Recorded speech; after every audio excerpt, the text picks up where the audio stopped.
বন্ধুরা, প্রকৃতির সম্পদ অমূল্য বা অসীমিত। বিশেষ করে বৃষ্টির সময় বিভিন্ন জায়গায় জায়গায় একাধিক বনস্পতি সেখান থেকে জন্ম নেয়। আর কিছু কিছু বনস্পতি বা বৃক্ষ অটোমেটিক কিন্তু দেখবেন সেখান থেকে জন্ম নেয়। আর আমরা সেই সমস্ত উদ্ভিদকে জঞ্জাল মনে করে আমরা গাছটিকে উপড়ে বা তুলে ফেলে দিই।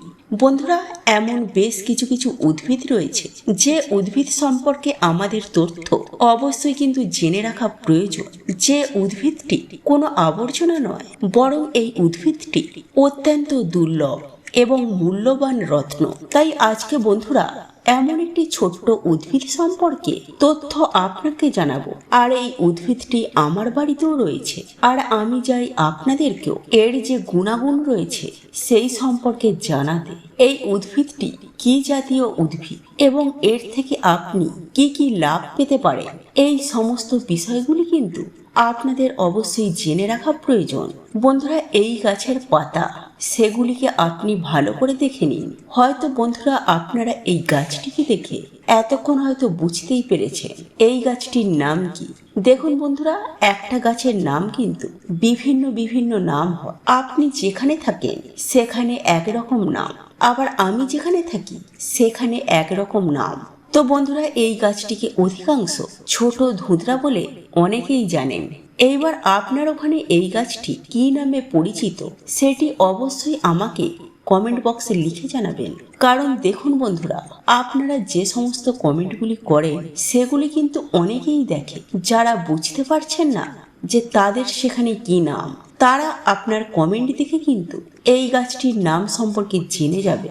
অতএব আপনার জায়গাতে এই গাছটি কি নামে পরিচিত সেই নামটি কিন্তু অবশ্যই কমেন্ট বক্সে লিখে জানাবেন। এই গাছটি আমাদের এখানে ছোট ধুতরা নামে পরিচিত। আর বন্ধুরা, এই গাছটিকে ইংরেজিতে বলা হয় কক লাভার। আর অধিকাংশ বাচ্চারা, বিশেষ করে যারা গ্রাম অঞ্চলে রয়েছে, এই গাছের কাঁটা দিয়েই কিন্তু একে অপরকে মেরে আমরা কিন্তু আনন্দ ওঠাতাম। আর আপনিও হয়তো এটি ছোটবেলায় করেছেন। এই কাঁটাগুলি তুলে একে অপরের জামাতে হয়তো ছুঁড়ে মারলাম, সেখানে লেগে যেত এইগুলি, এবং চুলে মারলেও এগুলি লেগে যেত। আর এগুলি দেখে কিন্তু আমরা ছোট থেকে বড় হয়েছি। আর যে সমস্ত বন্ধুরা গ্রাম অঞ্চলে রয়েছেন তাদের সেখানে এই গাছটি এখনো দেখতে পাবেন। আর বন্ধুরা, যদি সহজ ভাষায় আমি আপনাদেরকে বোঝাই তাহলে কক লাভার হিরে প্লাটিনামের থেকেও কিন্তু অত্যন্ত মূল্যবান এই উদ্ভিদ। বন্ধুরা, এর যে বীজ সেটি কিন্তু কাঁটাযুক্ত। আর বন্ধুরা, জানুয়ারিতে ও ফেব্রুয়ারিতে এই গাছটি যে আছে, এই গাছের বীজ আসা শুরু করে। প্রথমত সবুজ রঙের বীজ হয়, তারপর ধীরে ধীরে এটি শুকিয়ে যায়। বন্ধুরা, এর মধ্যে কিন্তু একাধিক ঔষধি গুণ রয়েছে। এটা কিন্তু কলিযুগে অমৃতের থেকে কোনো অংশে কম নয়, এবং অত্যন্ত এর মধ্যে ক্ষমতা রয়েছে। এবং এই জড়িবুটির সামনে একাধিক ঔষধ কিন্তু অনেক সময় ব্যর্থ হয়েছে। তো সেই জন্য বলছি বন্ধুরা, এটাকে জঞ্জাল মনে করে কখনোই কিন্তু উপড়ে ফেলবেন না। এর মধ্যে কিন্তু অত্যন্ত একটি পাওয়ার রয়েছে। এই উদ্ভিদটি বর্ষার সময় অটোমেটিক জন্ম নিয়ে থাকে। আর বন্ধুরা, আমাদেরকে ভারত মাতার সম্মান করা উচিত এবং আমাদের ধন্যবাদ জানানো উচিত যে আমরা এই ভারত ভূমিতে জন্মগ্রহণ করেছি। আর এরকমই অমৃততুল্য জড়িবুটি আজও কিন্তু আমাদের ভারত ভূমিতে অনেক জায়গাতেই কিন্তু রয়েছে। আর বন্ধুরা, বিদেশে এই সমস্ত জড়িবুটি পাওয়ার জন্য তারা কিন্তু ছটপট করে। তো সেই জন্য বলছি বন্ধুরা, আপনাকে ঈশ্বরের কাছে ধন্যবাদ জানানো উচিত যে আমাদের ভারত ভূমিতে আজও এইরকম অমূল্যবান জড়িবুটি কিন্তু রয়েছে। বন্ধুরা, আপনারা লক্ষ্য করে দেখবেন সেই দিন কিন্তু আর বেশি দূরে নেই যখন মানুষ গাছপালাকে বুকে জড়িয়ে ধরবে এবং বিদেশি যে সমস্ত ঔষধ রয়েছে সেই সমস্ত মেডিসিন তারা ত্যাগ করবে। আর এই সময় কিন্তু বন্ধুরা আর বেশি দেরি নেই। কারণ বন্ধুরা, জড়িবুটির মধ্যে কিন্তু অমৃত লুকিয়ে রয়েছে এবং এর মধ্যে সাক্ষাৎ দেবী দেবতা নিবাস করেন। বন্ধুরা, বিদেশে যেই সমস্ত মেডিসিন রয়েছে বা ওষুধ রয়েছে তারা আমাদের শরীরকে সুস্থতা তাড়াতাড়ি করে দেয়, কিন্তু আপনার অভ্যাসে দাঁড়িয়ে যায়। আপনি আজীবন এই যে বিদেশি যে সমস্ত ওষুধ রয়েছে বা মেডিসিন রয়েছে তা থেকে দূরে আসতে পারবেন না। আর এই সমস্ত মেডিসিন জীবিত অবস্থাতেও মেরে ফেলছেন। কিন্তু বন্ধুরা, এই গাছপালা থেকে যে সমস্ত অমৃত পাওয়া যায় তা কিন্তু আমাদের শরীরকে অমর বানিয়ে দেয় এবং ক্ষমতাশালী বানিয়ে দেয়। এবং যখন আপনি বৃদ্ধ হবেন তখনও আপনি যৌবনকালের মতো আপনার কাছে ক্ষমতা থাকবে। তো চলুন বন্ধুরা, এইবার আপনাদেরকে জানাই যে কি কি রোগের জন্য এই ককলাবার অত্যন্ত লাভজনক। বন্ধুরা, এই গাছের যে পাতা রয়েছে সেটিকে যদি আপনি পিষে আপনার বাড়িতে যে শিলনোড়া আছে সেখানে পিষে নেবেন, আর সেই রস যদি আপনি আপনার চুলে লাগাতে পারেন, দেখুন বন্ধুরা, এখন ম্যাক্সিমাম সময় দেখা যাচ্ছে খুবই কম বয়সে চুলের সমস্যা দেখা দিচ্ছে, চুল ঝরে যাচ্ছে, সেটা ছেলে হোক বা মেয়ে হোক, এবং বিশেষ করে ছেলেদের হয়তো তাদের টাক পড়ে যাচ্ছে। আপনি যদি এর রস আপনার মাথায় লাগাতে পারেন তাহলে দেখবেন সেই টাক মাথা থেকে মাথা ভর্তি চুল ফেরত পাবেন। আর বন্ধুরা, যাদের অত্যন্ত চুল উঠছে, হেয়ার ফলস হচ্ছে, তারাও কিন্তু এটি ব্যবহার করতে পারেন। আর বন্ধুরা, যাদের মাথার যন্ত্রণার সমস্যা আছে তারা যদি এই পাতা পিষে দইয়ের মধ্যে মিশিয়ে যদি সেটি খেতে পারেন তাহলে দেখবেন আপনার যে মাথা যন্ত্রণার সমস্যা সেটা দেখবেন ধীরে ধীরে কমে যাবে। আর অনেক সময় ঋতু পরিবর্তনের কারণে ঠান্ডা, সর্দি, কাশি এগুলি কিন্তু হয়ে যায়, সেগুলি ছোট হোক বা বড় মানুষের জন্য হোক। তারা কি করবে, এই যে এই গাছের পাতা রয়েছে সেই পাতাগুলিকে রোদের মধ্যে শুকিয়ে নেবেন। তারপর যখন শুকিয়ে যাবে সেটিকে আপনি গুঁড়ো করে নেবেন এবং সেই গুঁড়ো দুধের মধ্যে মিশিয়ে আপনি যদি খেতে পারেন, আপনার যে সর্দি কাশি হয়েছে আপনি অত্যন্ত কিন্তু আরাম অনুভূতি করবেন। বন্ধুরা, এরকম অনেক মানুষ আছে যারা ভেতর থেকে অত্যন্ত দুর্বল। আর বন্ধুরা, এই সমস্যাটি কিন্তু আজকাল অনেক মানুষ ফেস করছে, কারণ আমাদের লাইফস্টাইল এতটা যে খারাপ হয়ে গেছে যে আমাদের শরীরকে যে সমস্ত পোষণতন্ত্র বা প্রোটিন আমাদের দেয়া প্রয়োজন সেগুলি আমরা দিয়ে উঠতে পারি না। আর একটি কথা বন্ধুরা, এটা কিন্তু সর্বদা মনে রাখবেন, স্বাস্থ্যই কিন্তু সম্পদ। বন্ধুরা, তাদের জন্য এই গাছটি কিন্তু অত্যন্ত লাভজনক। প্রথমত আপনি এই গাছের যে পাতা রয়েছে সেই পাতাটিকে শুকিয়ে নেবেন, তারপরে আপনি সেটাকে গুঁড়ো করে নেবেন। আর এটিকেও যদি আপনারা দুধের মধ্যে দিয়ে সেবন করতে পারেন তাহলে দেখবেন আপনার যৌবন শক্তি বেড়ে যাবে এবং দেহের যে দুর্বলতা সেটাও কিন্তু দূর হয়ে যাবে। আর তাছাড়াও যে সমস্ত ছেলেরা রয়েছে বা পুরুষ রয়েছে, সহজ ভাষায় বলতে গেলে যাদের নাইট ফলস হয় তাদেরও কিন্তু এটি সেবন করা অত্যন্ত লাভজনক। আর বন্ধুরা, এই যে গাছের পাতা রয়েছে সেই পাতা থেতো করে এই রস যদি আপনারা মাথায় লাগাতে পারেন আপনার সেই মাথার চুলের গোড়াতে, তাহলে দেখবেন আপনাদের যে চুল ওঠার সমস্যা রয়েছে সেটা কিন্তু সম্পূর্ণ বন্ধ হয়ে যাবে। দেখুন বন্ধুরা, এটি করার জন্য আপনাকে একটা টাকাও খরচ করতে হচ্ছে না। আপনার যদি হেয়ার ফলস হয়ে থাকে, আপনি হয়তো নামি দামি শ্যাম্পু ইউজ করছেন, লোশন হয়তো ইউজ করছেন, আর এটি ব্যবহার করার জন্য আপনাকে একটা টাকাও খরচ করতে হবে না। একবার করেই দেখুন না।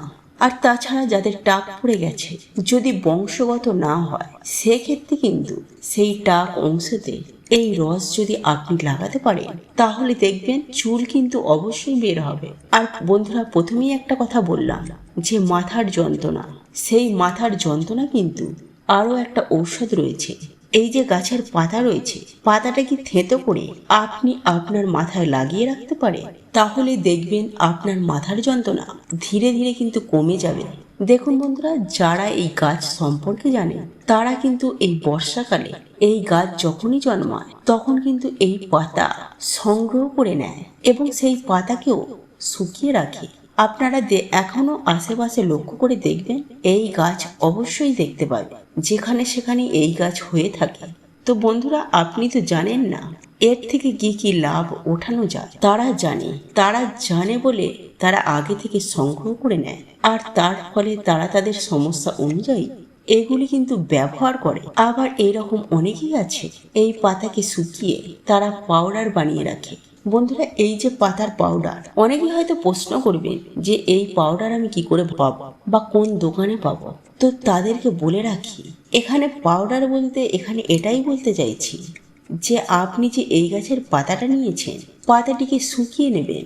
শুকিয়ে নিলেই দেখবেন গুঁড়ো করা যাচ্ছে, সেটাকে গুঁড়ো করে নেবেন। দেখুন বন্ধুরা, গুঁড়ো আপনি যে কোনোভাবে করতে পারেন। হাতে করে, হাতে মুচুড়ে গুঁড়ো করতে পারেন। সেভাবে গুঁড়ো করলে অতটাও কিন্তু মিহি হবে না, কিন্তু একটু সাধারণ বুদ্ধি লাগান, তাহলে সেইভাবে আপনি গুঁড়ো করুন যাতে গুঁড়োটা মিহির মতো হয়। দেখুন বন্ধুরা, একদম যে মিহির মতো গুঁড়ো করতে হবে তার কোনো মানে নেই, কারণ কাজ একই দেবে। মিহির মতো গুঁড়ো হলে যার কাজ দেবে, আর একটু গোটা গোটা থাকলেও ওই একই কাজ দেবে। তো বন্ধুরা, এই যে পাতার পাউডার, সেটি যদি আপনি যে কোনো তেলের মধ্যে মিশিয়ে তারপর সেই তেলটিকে আপনি আপনার মাথায় লাগাতে পারেন, অথবা আপনি ম্যাসেজ করতে পারেন, সেই ক্ষেত্রেও কিন্তু যাদের টাক পড়ার সমস্যা রয়েছে বা যাদের চুল উঠে যাচ্ছে, সেই হাত থেকেও আপনি রেহাই পাবেন। আর তাছাড়াও যাদের চামড়ার সমস্যা রয়েছে, তারাও কিন্তু ওই পাতার রস লাগাতে পারে সেই অংশতে। দেখবেন চামড়ার যে সমস্যা, সেটা কিন্তু ধীরে ধীরে দূর হয়ে যাচ্ছে। এবং সেটা যে শুধুমাত্রই ঠিক হবে তাই নয়, একদম গোড়া থেকে উপড়ে সেটিকে ঠিক করে দেবে। মানে আপনার জীবনে ওই সমস্যা সেটা কোনোদিন আর আসবে না। তাছাড়াও যাদের ঘা পাঁচড়া হয়, তারাও কিন্তু এই পাতার রস ব্যবহার করতে পারে। বন্ধুরা, আপনাদেরকে তেলের যে বিষয়টি জানালাম, সেই তেলের বিষয়টি আপনারা কিভাবে বানাবে চলুন আপনাদেরকে ভালোভাবে বুঝিয়ে দিই। বন্ধুরা, আপনারা যে কোনো তেল নিতে পারেন। নারিকেল তেল নিতে পারেন, সরিষার তেল নিতে পারেন, জেসমিন তেল নিতে পারেন, আপনারা যে কোনো তেল নিতে পারেন। মানে যেই তেল আপনারা মাথায় মাখেন সেই তেলের কথা বলছি। এবং সেই তেলের মধ্যে আপনারা কি করবেন, এই গাছের যে পাতা রয়েছে সেই 2-4টে পাতা আপনার তেল অনুসারে নেবেন। সেই পাতাগুলিকে আপনি তেলের মধ্যে দিয়ে দেবেন এবং দেওয়ার পর আপনি কিছুক্ষণ সেটিকে আগুনে ফুটিয়ে নেবেন। আর এই পাতার মধ্যে যে গুণাগুণ রয়েছে, সেই গুণাগুণ তেলের মধ্যে প্রবেশ করে যাবে। বন্ধুরা, অনেকেই এই পাতাকে কিন্তু বিষাক্ত বলে মনে করে, কিন্তু বন্ধুরা আপনাদেরকে কিন্তু এটা জানিয়ে রাখি, এটা কিন্তু মোটেও বিষাক্ত নয়। বন্ধুরা, এই যে তেলের মধ্যে আপনি পাতাগুলো দিয়েছেন, একটা কথা কিন্তু অবশ্যই মনে রাখবেন, যে পাতাগুলি আপনি তেলের মধ্যে দিয়ে ফুটাবেন, সেই পাতাগুলো অবশ্যই কিন্তু তাজা ও টাটকা হওয়া উচিত। আপনি 2-3 দিন আগে থেকে তুলে রেখেছেন, সেই পাতাগুলি আপনি তেলের মধ্যে দিয়ে ফোটাবেন, এমনটা কিন্তু করবেন না। কারণ বন্ধুরা, টাটকা পাতার মধ্যে আলাদা একটা ব্যাপার রয়েছে। এবং এই পাতা ও তেলকে আপনি একটু অল্প আঁচে সেটিকে ফুটিয়ে নেবেন। মোটামুটি আপনারা 10 মিনিট ধরে এটিকে ফুটিয়ে নেবেন। তারপর তেলটিকে ঠান্ডা করে আপনারা সেই তেলটিকে একটি জায়গার মধ্যে রেখে দেবেন। যখন আপনার ব্যবহার করার প্রয়োজন পড়বে, তখন আপনি তেলটিকে চুলের গোড়ায় লাগিয়ে রাখবেন, লাগিয়ে নেবেন বা ম্যাসেজ করে নেবেন। এটা বন্ধুরা এতটাই কার্যকরী, আপনি যখন ব্যবহার করবেন তখনই বুঝবেন।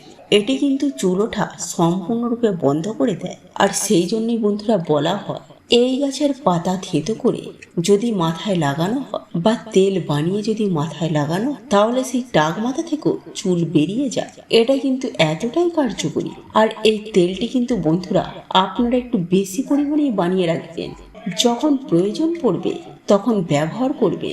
আপনারা হয়তো জানেন না, আয়ুর্বেদে এমন অনেক ঔষধ রয়েছে যেখানে কিন্তু এই গাছের পাতার ব্যবহার করা হয়। আর আজকাল তো বাজারে এই শুকনো বীজের দানাও কিন্তু কিনতে পাওয়া যায়। তাছাড়াও যাদের নখের সমস্যা রয়েছে বা নখ উঠে গেছে বা হয়তো পা ফাটা, ঠান্ডা অনেক মানুষেরই পা ফাটা থাকে, মানে চামড়া ফাটে, তারাও কিন্তু এই পাতাকে থেঁতো করে রস লাগাতে পারেন। এরকম অনেক সময় দেখা যায় চোখের নিচে হয়তো কালো দাগ পড়ে গেছে, তখন আপনি এই পাতার যে রস, সেটি আপনি আঙুলে করে চোখের নিচে যেখানে কালো দাগ রয়েছে সেখানে লাগিয়ে দেবেন। দেখবেন 1 সপ্তাহের মধ্যে সেই কালো দাগ কিন্তু একেবারে দূর হয়ে যাবে। অনেক মানুষই রয়েছে দেখবেন যাদের মাথায় উকুন আছে এবং সেই উকুনের কামড়ে তারা মাথা চুলকে চুলকে মরে যাচ্ছে। এবং যাদের খুশকির সমস্যা রয়েছে, অত্যন্ত হারে খুশকি, তাদের জন্যও কিন্তু এই তেলের যে ব্যবহারটা বললাম, তারা কিন্তু এই তেল ব্যবহার করতে পারেন। এটা কিন্তু খুব কার্যকরী। এই তেলেতেও কিন্তু এই সমস্যাগুলি থেকে আপনি কিন্তু মুক্তি পাবেন। এই তেলের সুগন্ধে উকুন কিন্তু আপনার মাথার আশেপাশেও আসতে পারবে না, এবং আপনার মাথায় যে খুশকি সেটাও কিন্তু দেখবেন দূর হয়ে যাবে। তো বন্ধুরা, এই তথ্যগুলি যদি আপনাদের কাজে লেগে থাকে তাহলে অবশ্যই একটি লাইক করে ভিডিওটি আপনজনদের সাথে শেয়ার করতে কখনোই ভুলবেন না। আর আপনি যদি এখনো পর্যন্ত চ্যানেলটিকে সাবস্ক্রাইব না করে থাকেন তাহলে সাবস্ক্রাইব করে পাশের বেল আইকনটি অবশ্যই অন